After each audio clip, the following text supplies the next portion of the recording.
하나님 고맙습니다. 저희들에게 귀한 시간, 두 번째 성경 공부 시간 주셨사오니 이 시간을 통해서도 우리 하나님의 말씀을 잘 우리의 영혼이 감당하고 돌아가도록 도와주시옵소서. 예수님의 이름으로 기도드립니다.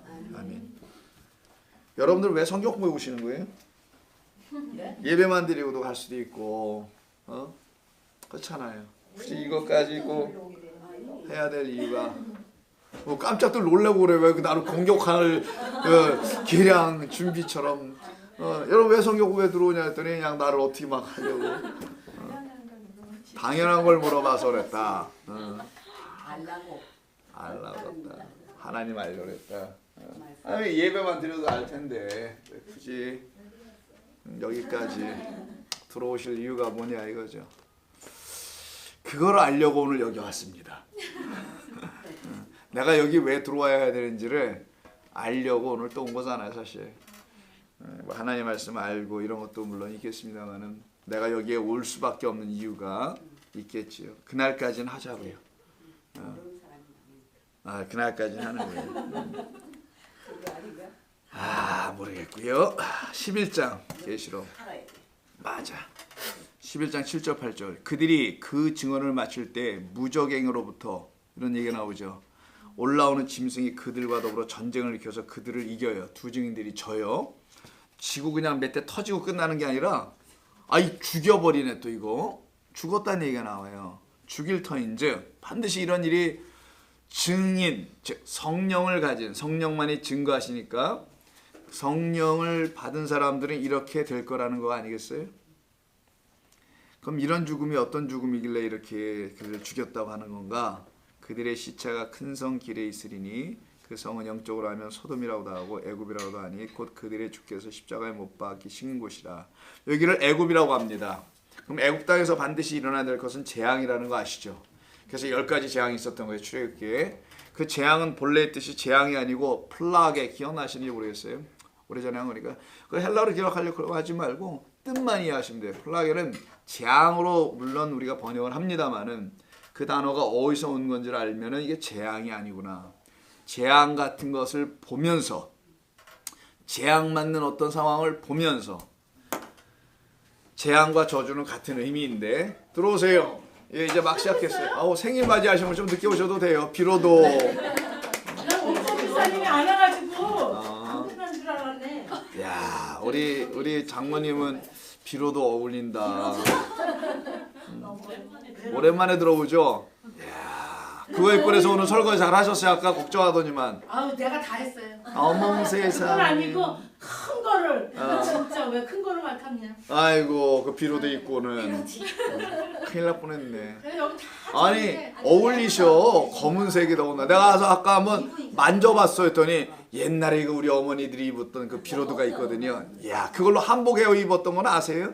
맞아요. 옛날에 그걸로 한복을 했거든. 비로도로. 베로도 일제 한복들을 해보셔갖고 진짜 기분도 많이 입었었어. 이야, 그게 있거든. 내가 도대체 일제시대 사람이야. 그럼 뭐요? 자, 오늘 축하드리고 생신 맞았다니까 좋습니다.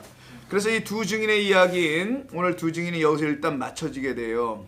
일단 기본적인 것은 이제 7절 8절인데 이들이 지금 전하는 곳이 애굽입니다. 그래서 애굽에서 전하고 애굽에서 죽어요. 그러면 애굽은 도대체 무엇인지를 알면 되는 거예요. 그래서 8절이 애굽을 뭐라고 하냐면 그들의 주, 두 증인들의 주님이 십자가에 못 박히신 곳이라고 하네요.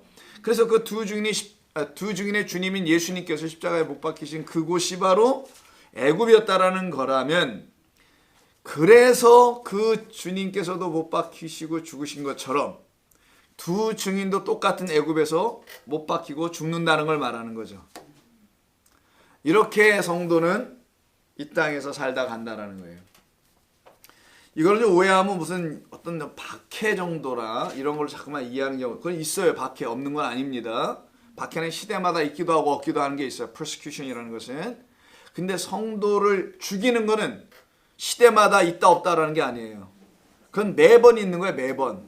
성도의 죽음, 다나토스라는 죽음으로 우리가 완성해야 될 일은 이 땅이 우리에게 제공해 주는 건데 그건 매번 있어야 될 수밖에 없는 겁니다. 그것을 지금 얘기하는 거라서 두 증인도 우리 주님처럼 그 애굽에서 그리고 그 그 예루살렘에서 죽는 것으로. 근데 이거를 갖다가 승리다라고 또 하는 거예요. 그러면 오늘 이 두 증인들이 죽었던 그 곳 애굽에 지금 재앙이 내립니다. 애굽의 첫 번째 재앙은 아시다시피 물이 포도주로 바뀌는 죄송합니다. 아니요, 헷갈린다. 나일강 물이 피로 바뀌는 하도 그게 그거 같아서 그래. 피로 바뀌는 일이었죠. 그래서 그거를 6절에서 말했었어요, 지난주 우리가. 그래서 피로 변하게 한다. 권능으로. 권능은 안에 있는 말씀으로. 이런 얘기잖아요. 그 능력으로 물을 피로 변하게 하는 일. 이 일을 먼저 하더라는 거예요. 그래서 이 두 증인이 하는 일을 한번 잠깐 보겠습니다. 이 두 증인은 물을 피로 바꾼다라는 게 먼저 나와요. 이건 어디서 이루어지는 거냐? 애굽이라는 곳에서 보여주는 거라는 거예요. 자, 여기서 물을 피로 바꿔주는 일. 이 물을 피로 바꾸는 걸 재앙이라고 한다죠. 성경은 일단 재앙 쓰자 그러면. 그럼 재앙받은 애굽이 되겠네요. 재앙 맞은 애굽. 근데 재앙이라는 뜻은 뭔가를 만들어내고 빚어가는 거예요. 빚다. 찰흙으로 뭐 이렇게 빚어서 만드는 거. 빚는 거예요. 만들다. 창조하다. 이런 뜻을 갖고 있어요. 그럼 이게 재앙을 제대로만 받으면은 재앙이 무슨 뜻인지 알면은 그것으로 빚어질 거라는 거 아니겠어요? 만들어질 거라는 것이죠. 그걸 물을 피로 바꾸는 것으로 보여주는 거예요. 물을 피로 바꿨으니 그 나일강 전체가 피가 됐으니 그들이 마시는 물은 뭐밖에 없다는 거예요. 피밖에 없다라는 거죠. 피밖에 없다라는 거예요. 마시는 물을. 근데 제사에 히브리 제사에 여러분 유대인 제사에 피 있는 채는 먹지 말라고 돼 있어요. 그럼 피 빼고 먹어야 된다는 거죠.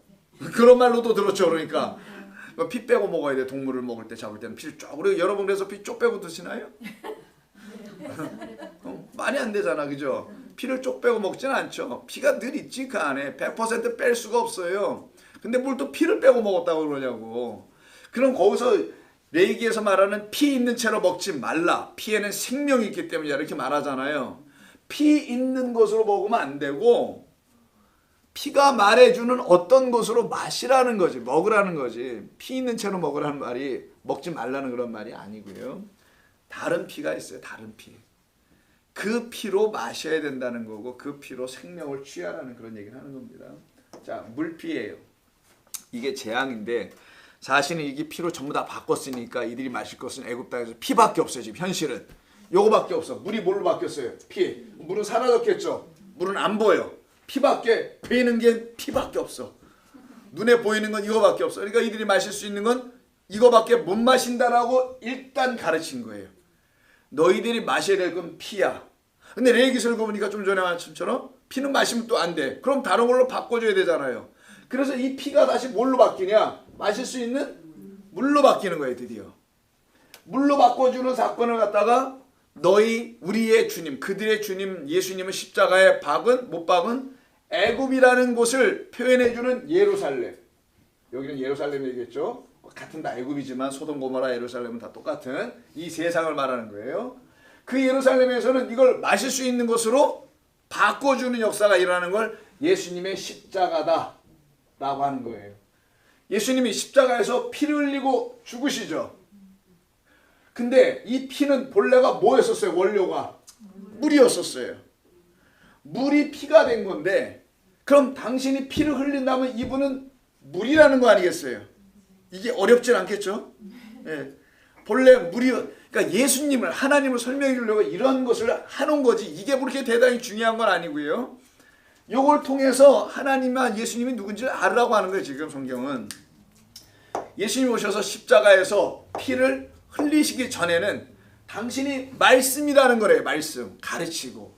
그 말씀은 피 흘리는 일이 아니라 내가 뭐라는 걸 알려주는 거예요.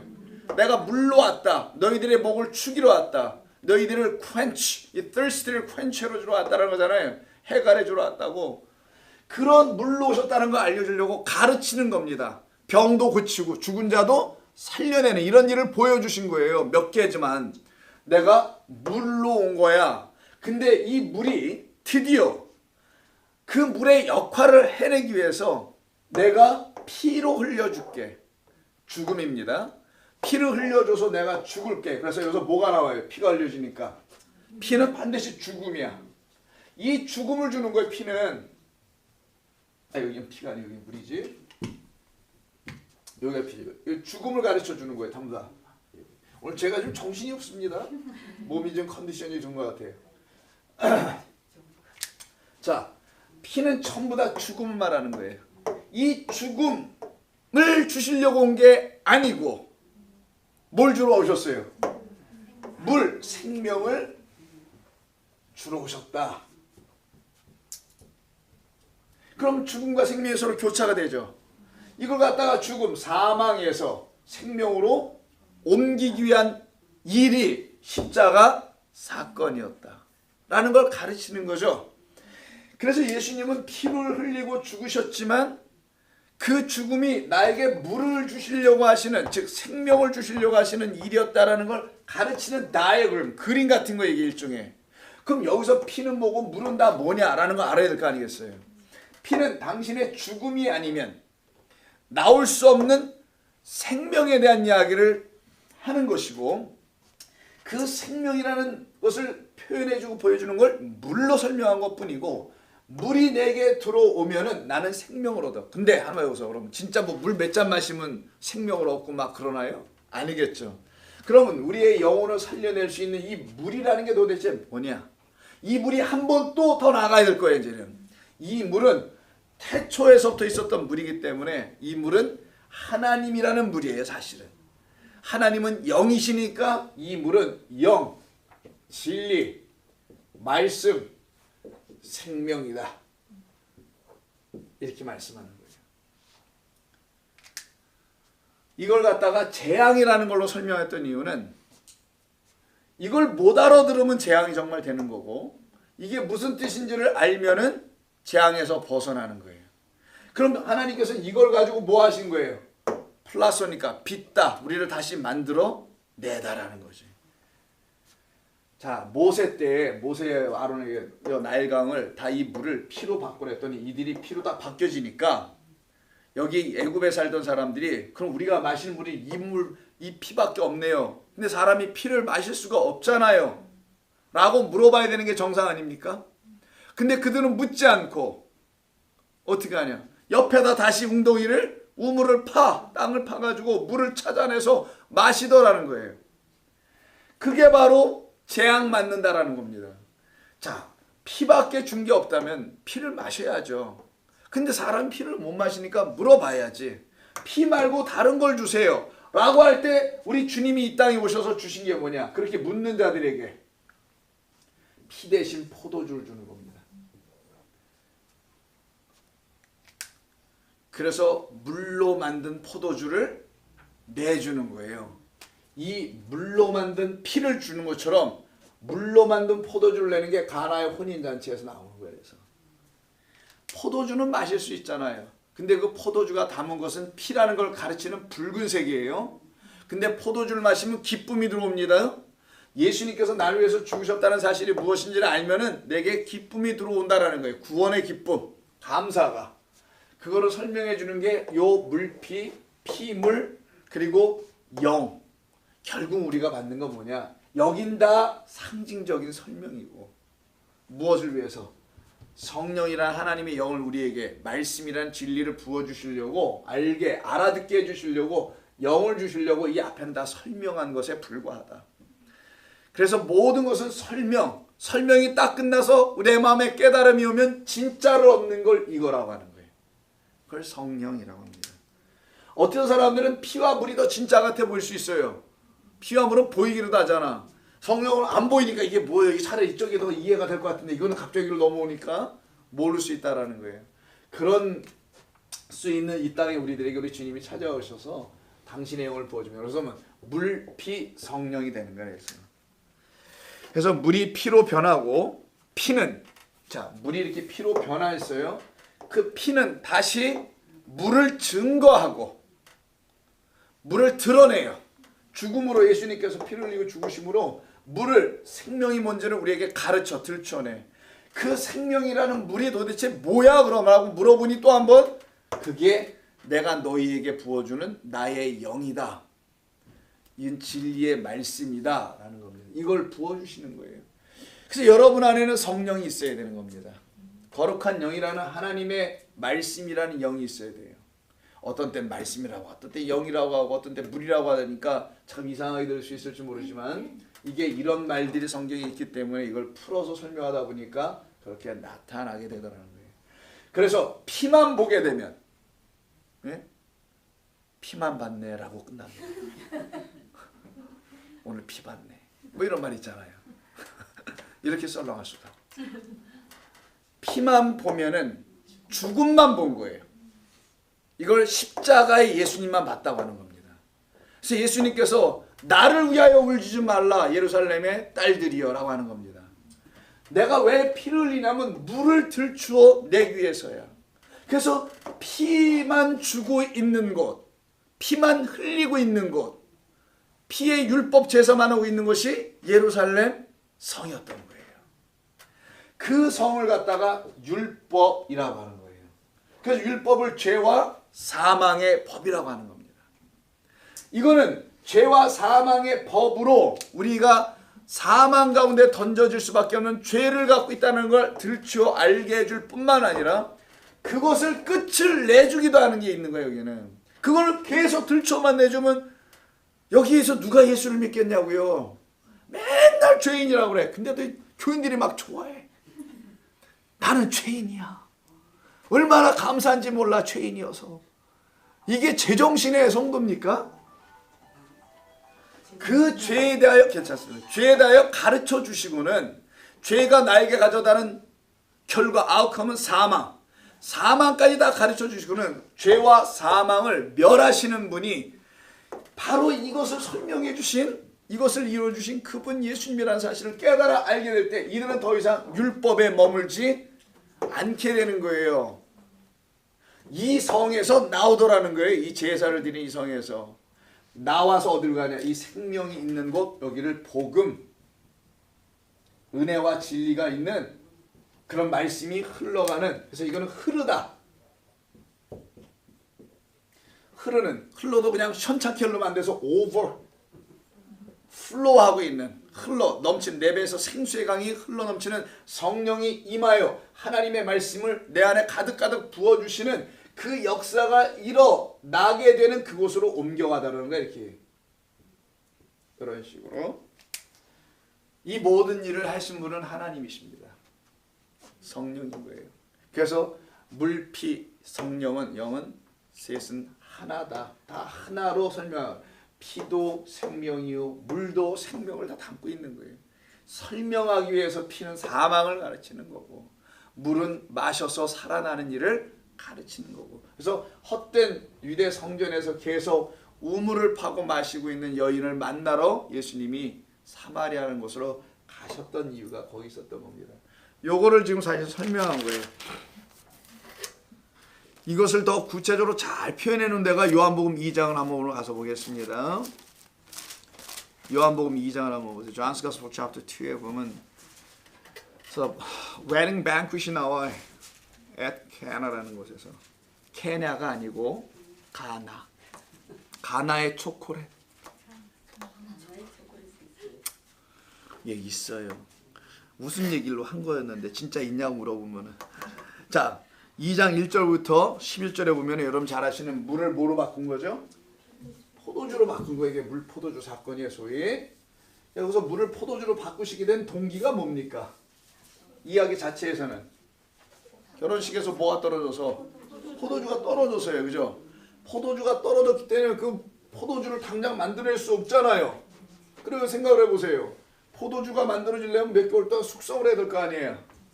통에 배럴에다 담아가지고 꽉 닫아놓고 침이나 밖에서 질질 흘리고 있다가 참고 있어야 되잖아. 이게 다 익어갈 때까지 발효될 때까지. 근데 그 과정이 없어. 여기 그냥 단방에 끝내버려. 이상한 포도주야. 근데 이런 포도주가 세상에 있냐고요. 없지. 그래서 이거는 세상이 말하는 그런 포도주가 아닐 거라는 걸 말하는 것일 거고. 그러면 예수님께서 몇 달 동안 담가 놨던 걸 가져와라. 뭐 이러셔야 될 거 아니에요. 우리 집에 가서 가져오자.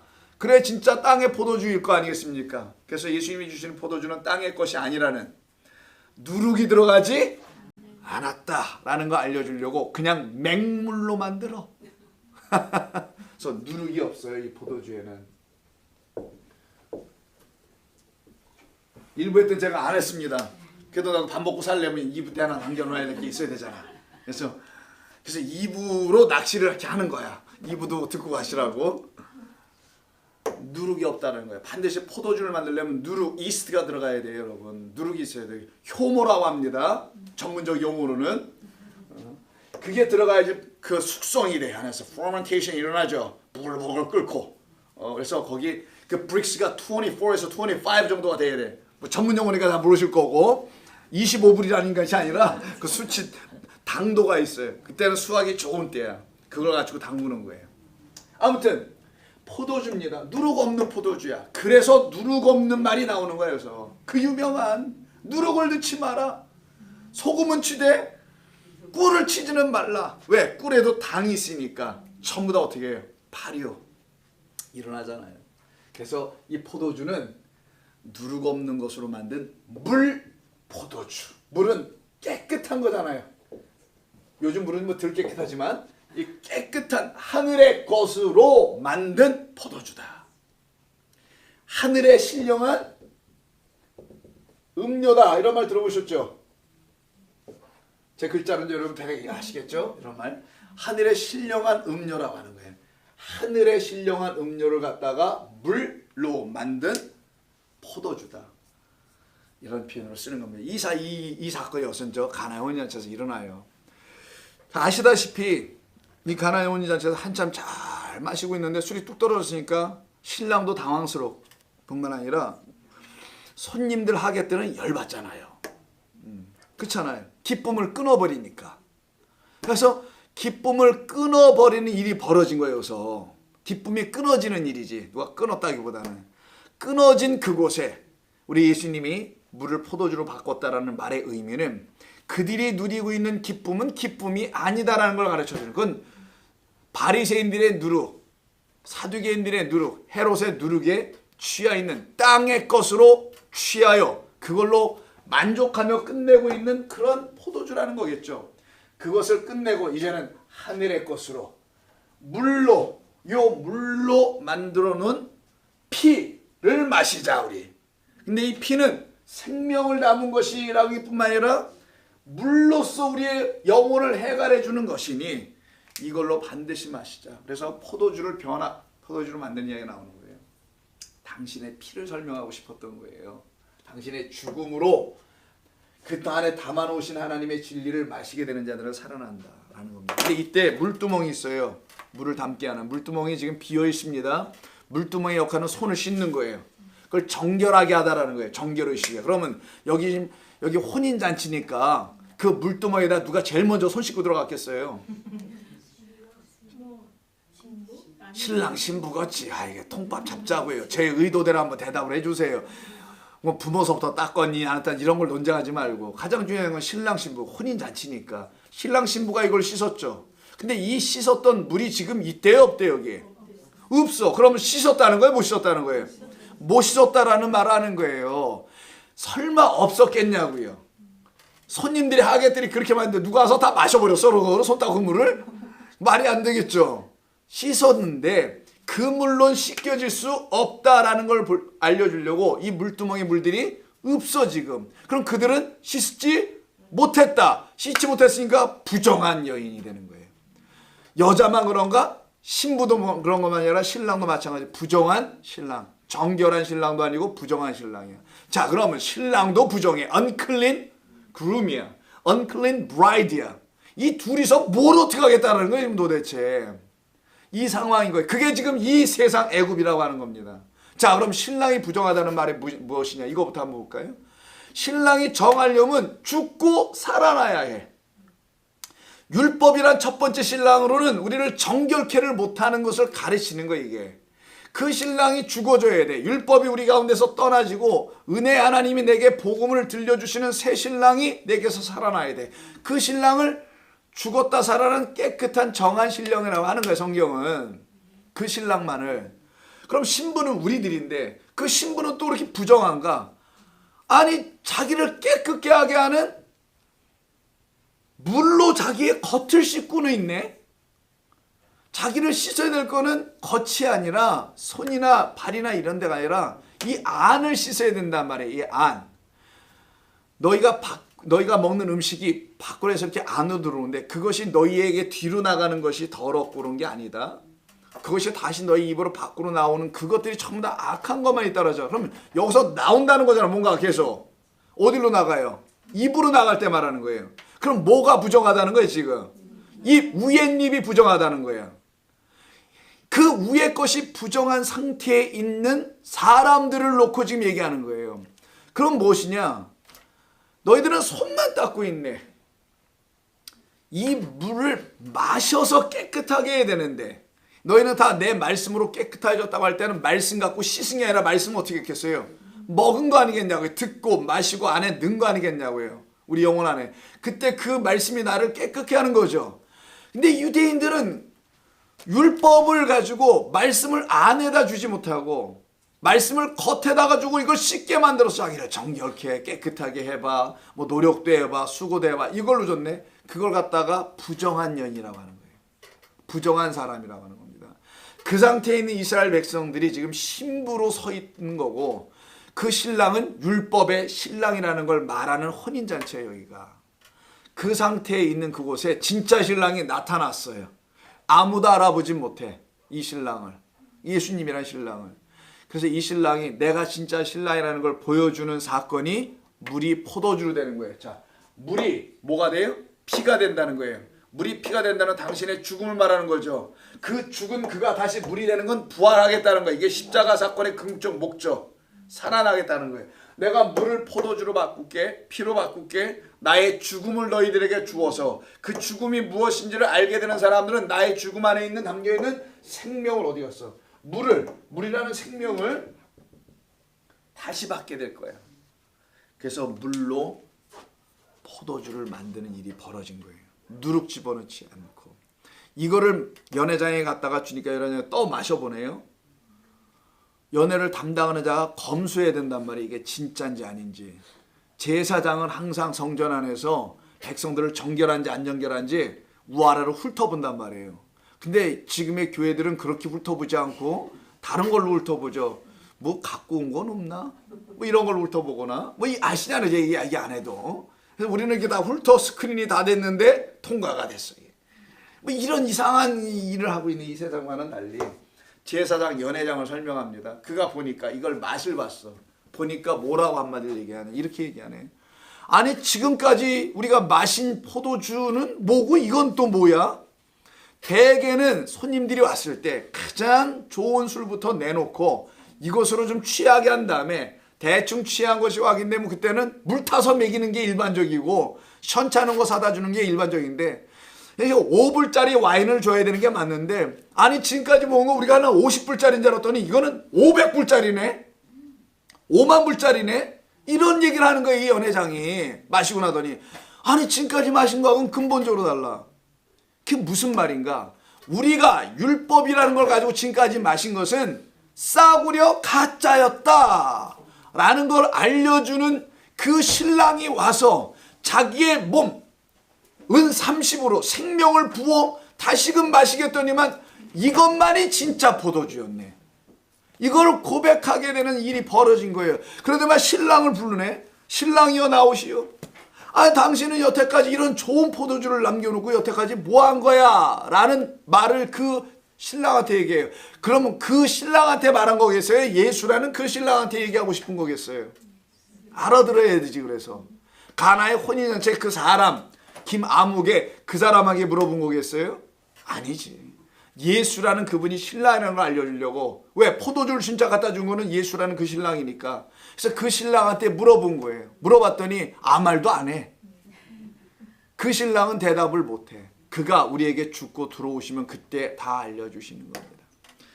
그래서 최고의 극상품의 포도주로 우리에게 주더라는 거예요. 그래서 예수님께서 십자가에 달리실 때에 한잔하고 가세요. 모르십니까? 한잔하고 가셨다는 얘기를? 매달렸을 때 그 여기다 이렇게 달아갖고 싸워하거나 그 뭐라고 써있어요? 비닝거라고 하면 되는 거예요. 비닝거. 그냥 포도주도 아니고 초야 초. 식초야 수준이. 근데 원래 신포도주입니다. 신포도주가 뭐냐? 오늘 이 사람들이 먼저 결혼 웨딩에서 먼저 마신 거 있죠? 그걸 설명하는 거예요. 그들이 다까지 마신 것은 전부 다 하품짜리들, 퀄리티가 떨어지는 것들. 가게 가면, 세이프에 가면 맨 밑바닥에 있는 포도주들 있죠? 걔들 제일 가격 싼 것들 밑으로 깔아놓잖아요. 눈높이에 딱 있는 거거나 요것들은 좀 한 15불, 20불. 위에 이렇게 쳐다보면 30불, 50불 이렇게 있잖아요. 그래서 여러분들은 키대로 골라오잖아, 가서. 자기의 수준대로. 그래서 키가 작은 사람일수록 가가지고 어떻게 해요? 맨날 그 하품만 골라오고 그러잖아. 자기 눈높이에 맞춰가지고. 그 신랑한테 그래서 얘기한 거예요. 여태까지 우리가 먹은 것은 가짜였네. 그럼 그 신랑, 가나의 혼인잔치에 있는 그 신랑은 율법이라는 신랑이라 그랬죠. 그 신랑이 내준 건 뭐였다라는 거예요? 진짜가 아니고 신포도주였다. 율법이라는 포도주였다. 예수님 십자가 달리실 때 그걸 마셨던 그 포도주였다라는 거예요. 그리고 가나의 혼인잔치에 찾아왔던, 이 세상의 혼인의 판에 찾아오셨던 하늘에서 오신 진짜 신랑은 진짜를 주더라는 거예요. 이게 그 진짜를 준 분은 와서 어떤 걸 거두어 가냐? 세이프에 있는 그 밑바닥에 있는 거를 전부 다 걷어서, 야, 이런 거 마시면 되겠어? 싹 걷어서 가시는 이야기입니다. 율법이 빚어서 내주는, 누룩이 들어가 있는 모든 거짓된 그래서 시다는 거예요. 시다는 게 뭡니까? 발효가 될 대로 됐다라는 거예요. 여러분, 발효가 너무 지나치게 되면 쉽니다. 너무 포도주가 너무 가버린 거야. 그 가버린 게 뭡니까? 그들의 수고와 열심으로 아주 그냥 꽉꽉 눌러가지고 프렌치 5개다 담아서 아주 시게 해서 줬다라는 그런 말이 아니라 마실 수 없는 것으로 주었다라는 거예요. 그러니까 사람이 마시지 않는 걸 갖다가 신포도주라고 합니다. 그것을 예수님께서 다 취하고 십자가에서 죽으셨다는 게 바로 내가 율법에 대하여 죽었다. 그걸 마시면 죄로 죽어, 죄나 잉태하고 그 죄에 대하여 내가 죽었다는 것을 알려주려고 그걸 끌고 가시는 이야기. 그게 진짜 신랑이 오심이라는 가나의 혼인잔치 이야기예요. 그래서 이 11장, 계시록 11장 6, 7절에서 지금 첫 번째 표적이 물을 피로 바꿨다라는 표적을 이야기하고 다른 표적 9개 표적 얘기 안 하죠. 왜? 모든 표적은 다 이거와 다 똑같은 거라고 알려주려고 한 거예요. 물피 이거라는 거. 그래서 성경에 다른 표적은 없어요. 요나의 표적이라는 죽음의 표적밖에 없다라는 거예요. 요나가 죽겠다라는 것이지 그 누구를 죽이겠다라는 게 아니란 말이에요. 요나가 물에 빠져야 되는 그 죽음만이 우리가 받아야 될, 이 물이 피로 바뀌는 그 죽음만이 우리에게 필요한 표적이다. 우리가 그걸 보고 깨달아 알아야 될 것이다. 이런 말이에요. 그것을 이루신 사건입니다. 그래서 물포도주 사건이 일어나게 된 거예요. 그러면 율법으로 더 이상 하나님의 말씀을 듣지 않아요. 율법을 가지고 하지만, 성경을 가지고 하지만 이 안에 담겨있는 참된 진리의 말로 바뀌어 들려지게 만들어 놓으시겠다. 이들이 바로 두 증인이라는 거예요. 그럼 이 두 증인은 이 새 포도주, 새 언약의 피라고 하죠. 그걸 마신 자들 아닙니까? 그러니까 가서 이걸 증거하잖아요. 애굽이라는 곳에 가서. 그때 7절에 가서 이걸 증거하니까 이걸 마시고, 이걸 마시라고 얘기한 거에 가서 물피 사건을 재앙으로 줬다라는 건 당신들이 마셔야 될 거는 이런 거예요. 이런 거 이렇게 설명해 준 거에 가서. 그랬더니 이들이 뭐라고 합니까? 우린 그런 걸 처음 한 번도 못 들었어요. 고맙습니다 하지 않고 그 두 증인들은 어떻게 해요? 무저갱에서 나오는 누가? 짐승이 기다리고 있다가 이들을 전쟁하여 싸우고, 황충들이니까요. 짐승들은 싸우고는 그들을 이기는 걸로만 끝난 게 아니라 죽이더라. 그래서 예수님이 이 땅에서 죽임당한 것처럼 여러분들도 똑같이 진리를 갖고 있으면 죽을 거라는 거예요. 다른 말로 바꿉시다. 또 오해할까 봐. 어디 가서 죽으란 얘기가 아니라 진리를 갖고 있는 자들의 삶은 이렇게 간다는 거예요. 뭘 주냐? 내가 정말 물피 피물을 통해서 성령을 받은 사람이라면은, 하나님의 영의 진리의 말씀 깨달아 알고 있는 사람이라면 그 입으로 반드시 물피를 얘기할 거라는 거예요. 증거할 거라는 거예요. 당신들이 마신 거는 다 포도주가 아니야. 그건 언약의 피가 아니었어. 라고 다음 대에 가서 전하니까 짱돌이 날라왔다라는 거예요. 지금 누가 던지냐? 큰 성에서 던지더라는 거예요. 그래서 본문이 8절에 시체를 어디다 버리냐? 큰 성 길가에 버려. 그럼 이들이 죽은 데가 큰 성이라는 거잖아요. 성 밖에 길가에 던져놨다는 거예요. 그냥. 그럼 큰 성이 뭐를 의미하냐? 자주가 큰 거 만드는 자들. 그들이 누구겠냐고 여러분 생각해. 역사 속에서 죄다 큰 것만 만든 자들. 보이는 것들을 지어놓은 자들이 다 큰 거 만드는 거 아니겠어요?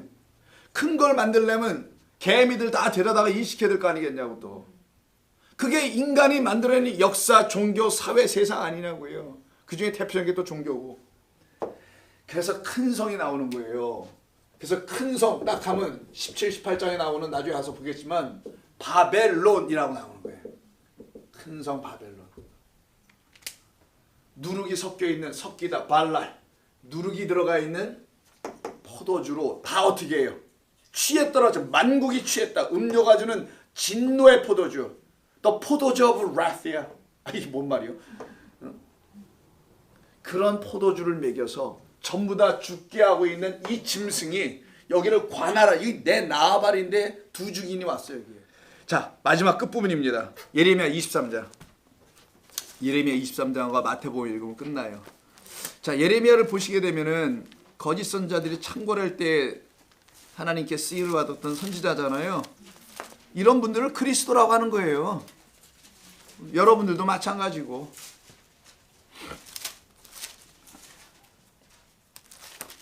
예레미야가 어디지? 아, 예수님 어디? 오늘 이렇게 정신이 하나도 없냐 내가.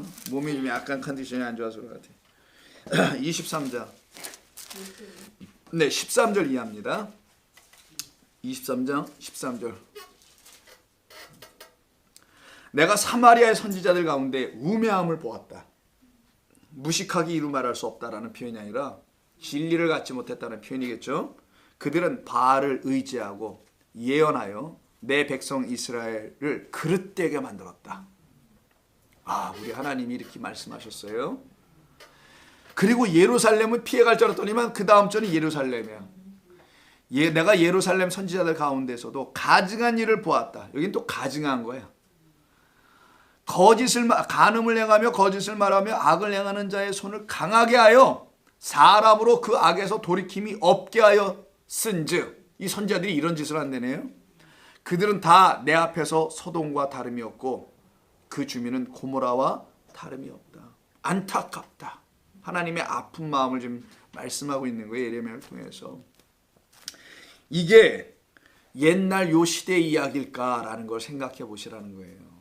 이거는 태초 이후부터 창세 이후죠. 그러니까 창세 이후부터 지금까지 계속 있었던 겁니다. 이 가운데서도 하나님의 말씀을 알아듣고 살아난 자들이 있었을 거 아니겠냐고요. 우린 그 누군지 모르지만 성경을 통해서 보면 이런 사람들이 있는 거잖아요. 1번 아벨서부터 시작해서 있는 거란 말이에요. 그 성도들이 있어요. 그들은 16절의 말을 듣지 않아요. 16절 만군의 여호와께서 이와 같이 말씀하시되 너희에게 예언하는 선지자들의 말을 듣지 말라. 안 들어. 이들은 영적 구별을 해. 하나님이 주신 건 그런 말씀 아니에요. 하나님이 주신 말씀은 나를 하늘로 가게 하는 말이지 이 땅에서 어떻게 뭘 해보라는 말이 아니에요 라고 딱 잡아. 자기를 중심을 잡고 있어. 그들이 말한 묵시는 자기 마음으로 말미암은 것을 알아채. 여호와 입에서 나온 것이 아닌 것을 알아. 사람의 입에서 나왔다는 걸 알더라는 거예요.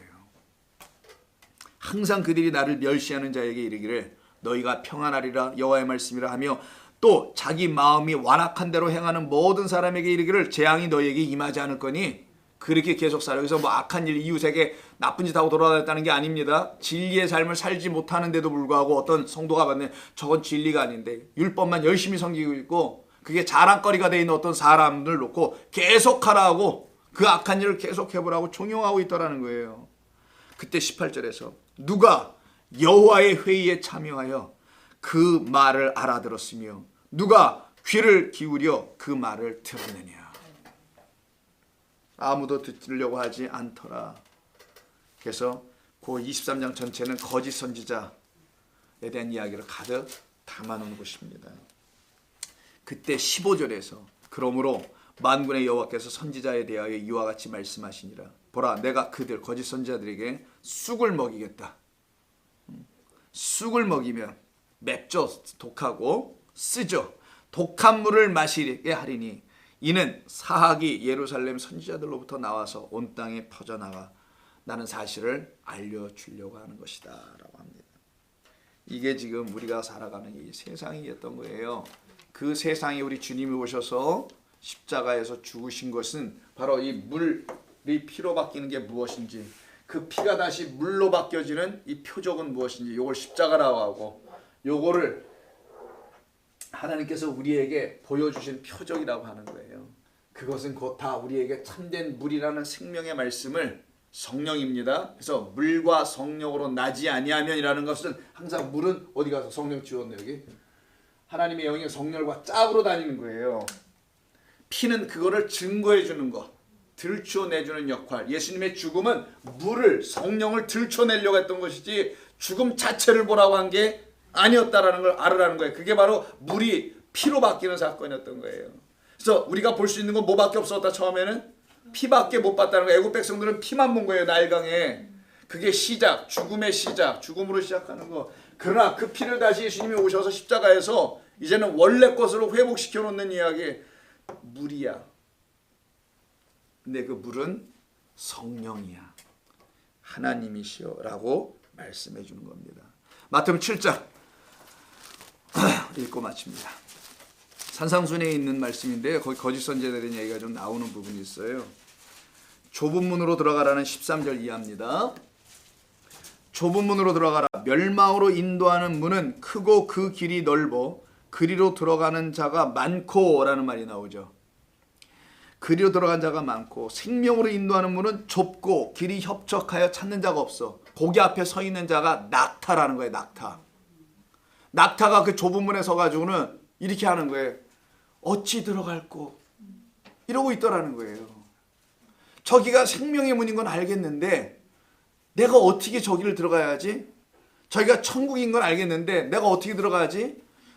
들어갈 수 없는 자기를 보게 해주는 걸 좁은 문이라고 하는 겁니다.